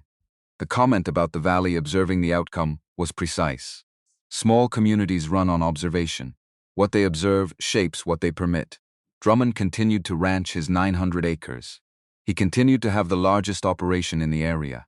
He did not lose his land or his standing in any formal sense, but something shifted in the informal economy of regard. When he came into the general store, conversations didn't stop. They adjusted. The quality changed in the subtle way that social weather changes, where nothing you could name had moved, but the air was doing something different. George Whitfield, who had lost 9 cattle to the worst winter in 15 years, while his neighbor lost nothing, did not go out of his way to speak with Drummond when they met on the road. He did not go out of his way to avoid him either. He simply treated him with the neutral attention he gave to people who had placed themselves in a category that didn't require anything further. It accumulated. Kenneth witnessed some of it and stayed clear of it. He had no interest in the public dimension of what had happened. He had his land and his amended claim, and the season was moving toward planting, and there was work in all directions. He encountered Pamela Drummond at Granite Pass on a Wednesday in late March, outside the general store, the ordinary random intersection of 2 people in a small town. She was waiting for her husband, who was inside. They stood on the same stretch of board walkway and looked at each other. "Mrs. Drummond," Kenneth said. "Mr. Aldrich." He thought about what to say. There was no formula for this that he had encountered. "My wife told me what you did," he said. Pamela looked at him for a moment. Her expression did not ask for thanks. It was not looking for anything from him. It was the expression of a woman who had done what she had done, because the calculation had led to it, and who had arrived on the far side of that decision, and was living with whatever it had cost her. "Some things don't need to happen," she said. The same words she had said to Donna. They were not a slogan. They were a belief she had arrived at over 20 years of watching one particular man decide what things needed to happen. "You were right," Kenneth said. Drummond came out of the store. He looked at Kenneth. Kenneth looked back. There was a moment that held them both in its frame, the kind of moment that contains everything and requires nothing. No one spoke. Drummond helped Pamela up to the buckboard. He loaded the supplies. He drove down the main street and out of town. Kenneth stood on the walkway until they were gone, and then went into the store to buy what he needed. George Whitfield came up to the shelf in May with his Saucon family for the first proper visit since the cold had broken. He brought Sandra and all 4 children and a crate of dried apples from their winter stores. The children had been in the basin once before briefly, in the autumn. But they had been wrapped in winter clothes and the visit had been short. This time, they went in with the freedom of warm weather and the basin received them with its characteristic indifference to the occasion. Clara, the youngest at 5, stood in the column of afternoon light that now split into 2 distinct pillars, and turned her hands over in it, as though washing them in something that couldn't be seen, only felt. Nathan, who was 13 and had entered the particular season of finding enthusiasm professionally inconvenient, stood at the eastern wall, looking at the tomato plants with an expression that was working hard to remain neutral. "They're fruiting," he said. Flatly. 2 of 3, Donna said, from the preparation shelf in the passage where she was working with a cloth and a crock. "The third is taking its time." Nathan looked at the tomatoes, and then at the ceiling fissures, and then at the seep wall, and then at his own hands in the way of a boy, recalibrating something he had previously believed was settled. George stood at the eastern wall for a long time. He had said what he had to say about the legal situation when it was happening. And now that it was resolved, he had reverted to his natural register, which was observation followed by statement, with the unnecessary removed. "You know what this valley has been saying about this land for 10 years, he said. "I know what it's been saying," Kenneth said. George looked at the tomatoes, at the 14 feet of green along the seep, at the column of split light moving its slow afternoon traverse across the basin floor. "It was wrong," he said. From the passage, Donna heard this. She kept working. But there was a particular quality to the stillness of a person who has heard exactly what they expected to hear and has been waiting for it to arrive in spoken form for a long time. She had that quality. She did not say anything. She smiled, in the dark of the passage, with no audience, which was the best kind.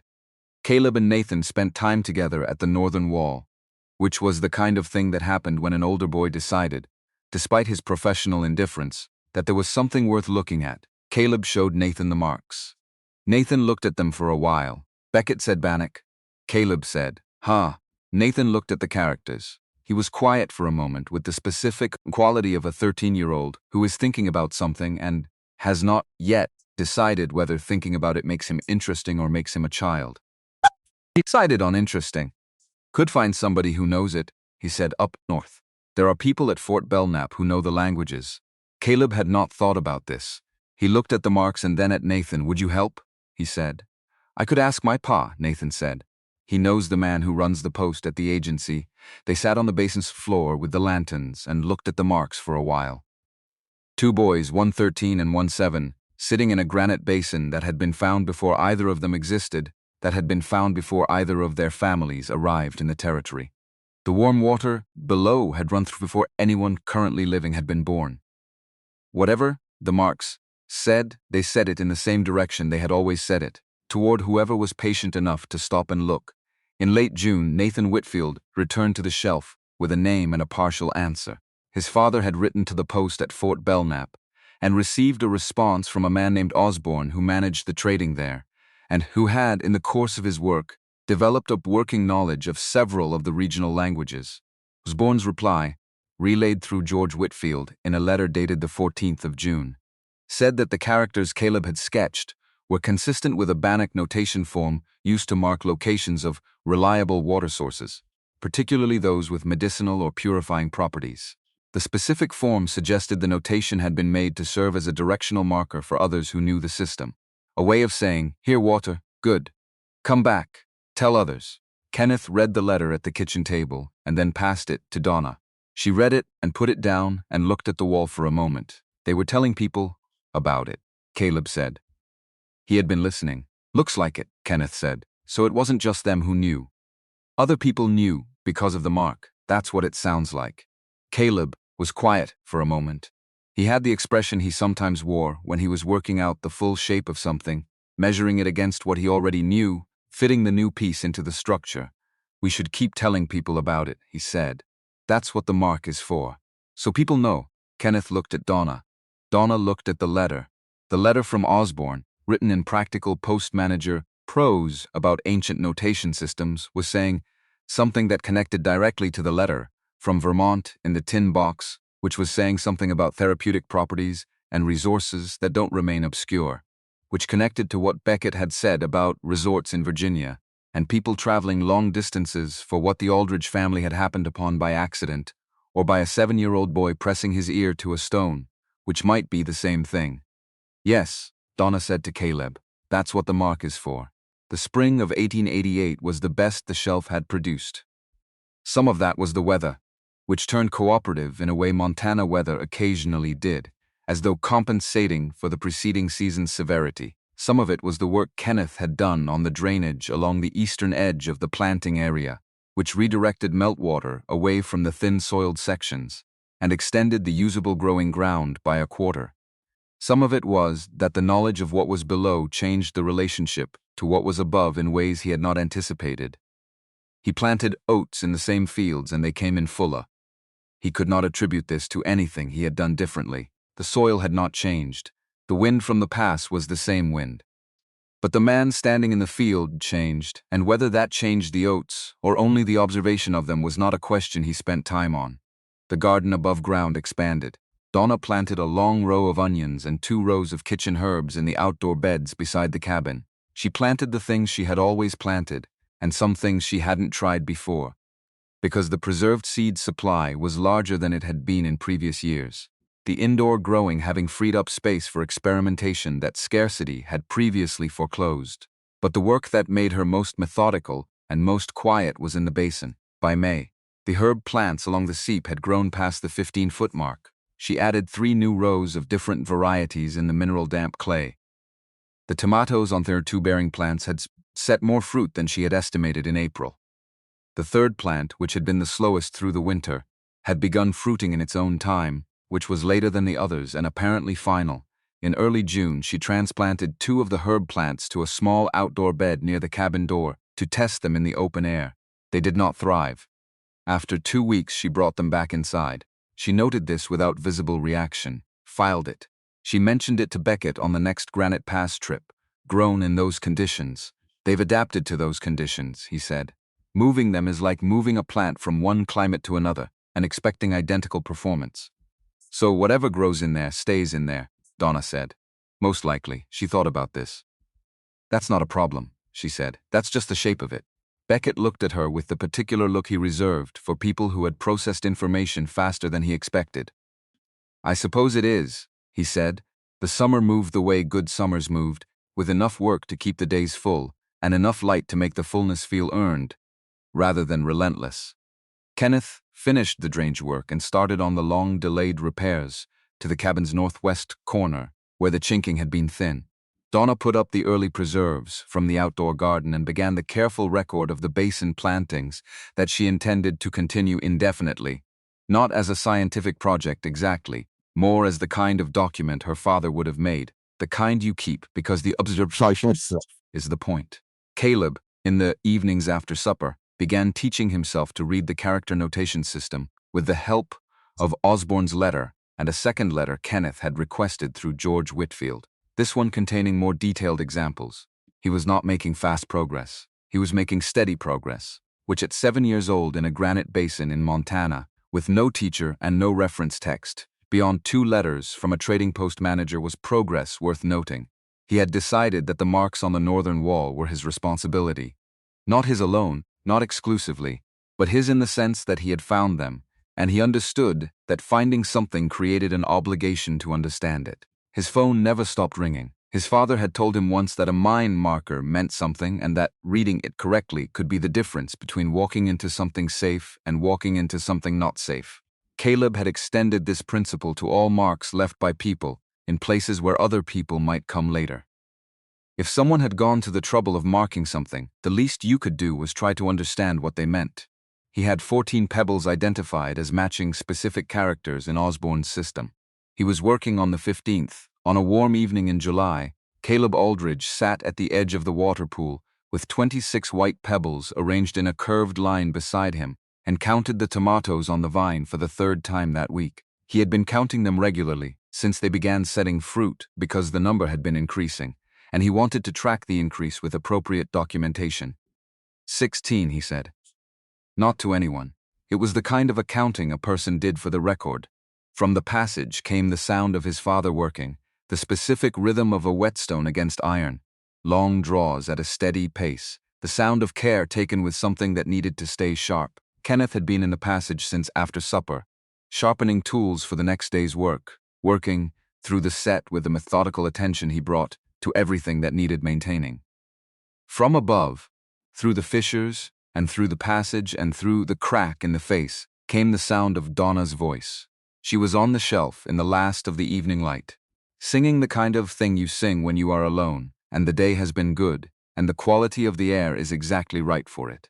Not a song with a name, or if it had a name, it had lost it somewhere in the transit from Vermont. Just a sound she made when the conditions were right. Caleb listened to all of it at once, his father's whetstone, his mother's voice, the water from the seep, which had been running that note since before his family arrived and would run it after everyone currently in the valley had become memory, and then the kind of story that gets told around different fires by people with different names. He reached into his pocket and added one more pebble to the line, 27. The stone was warm under his hand. The afternoon light had completed its traverse, and the basin was in its evening gray, which was different from night, because the fissures above still admitted the last thin light of the sky. The tomatoes on the vine were warm too, he knew without checking, because the stone around them was warm, and the air was warm, and everything in here existed at the temperature of something that had decided on its own terms what temperature it was. He pressed his palm flat against the basin floor and felt the warmth moving up through the granite, the steady patient heat of the earth's interior that answered to no season and kept no clock that a person could read. He had pressed his ear to a stone in October and heard water. He had told his father. His father had pressed his hand to the same stone and felt the air coming through. Everything that came after had come from that. not from a legal filing or a measured corner or a survey chain or a letter written in lamplight and sent through the February cold. Those things had mattered. Those things had been the mechanism by which the thing that was already true got acknowledged. But the truth itself was older. The truth was that some places held more than they showed, that the surface of a thing was not the inventory of it, that the question was not whether there was something there. The question was whether you were willing to stop and listen for it. Caleb put one more pebble in the line. 28. He looked at the line, at the way it curved out from the pool's edge in a shape that had no geometry he had planned, but that looked, in the evening light, like it had always been heading toward the position it was in. He could hear his father's whetstone and his mother's voice and the water. He could feel the warmth of the stone under his hand. He added the 29th pebble and looked at it for a moment and decided that was enough for tonight. Tomorrow he would come back, and the stone would still be warm, and the water would still be running, and the marks on the northern wall would still be waiting for him to understand them. Patiently, the way the basin was patient with everything that happened inside it. He thought about the person who had carved those marks, crouching at the same wall, in some other century, with some other light, finding the same warm water in the same stone, deciding it was worth marking, deciding that whoever came later should know. He thought about what it meant to be the person who came later. To inherit a mark you didn't make, and a spring you didn't find, and a warmth that predated everything you knew about yourself. It meant you were part of something longer than your own story. It meant you had a responsibility that came with the inheritance. He looked at the 29th pebble and the curved line they made together. Everything, just now, was exactly enough.